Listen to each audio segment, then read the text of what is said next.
I was thinking about my old therapist in Nashville this morning, about how his life toothpaste is so simple. Like, he has a family and he has his own business and he's 40 something and he makes a difference in people's lives every single day just by being himself. That's what I want to do. But I've realized that I can make a difference at my job.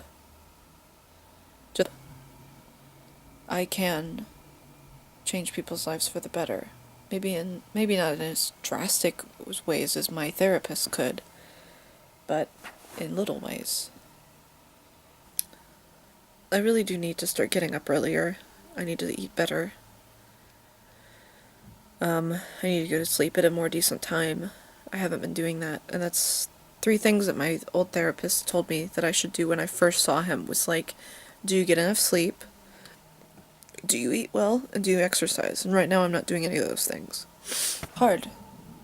It's hard, but as I've said in vlogs past, everybody's life is hard.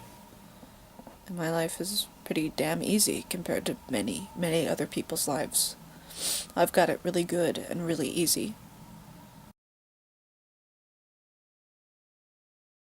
When I was 10, my twin sister and I discovered Phantom. It was Halloween night. I think we were 10.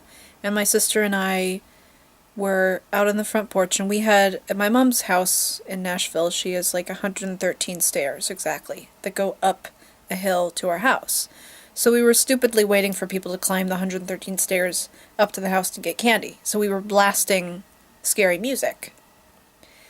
So the tape finished, or the CD finished, and I went inside and said I'm going to get a new CD.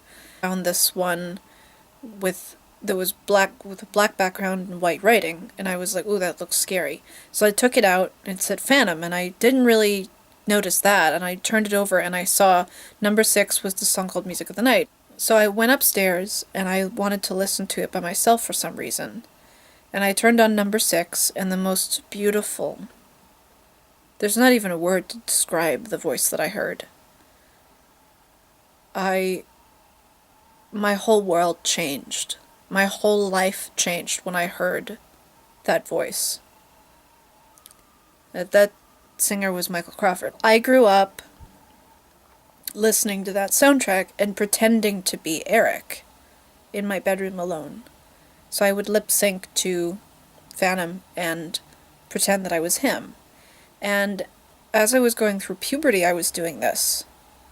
So I started pretending to be him while I was in bed. And we'd been doing it in the same room because we shared a room, so we had to be really quiet when we were doing it. And one day I remember hearing oh, and it was my sister. And I stopped and I was like, what the fuck was that? So one day she told me, she said, I act in bed and I pretend that I'm Eric. And I'm like, oh my god, so do I. So we were both doing the exact same thing in different beds in the same room at the same time.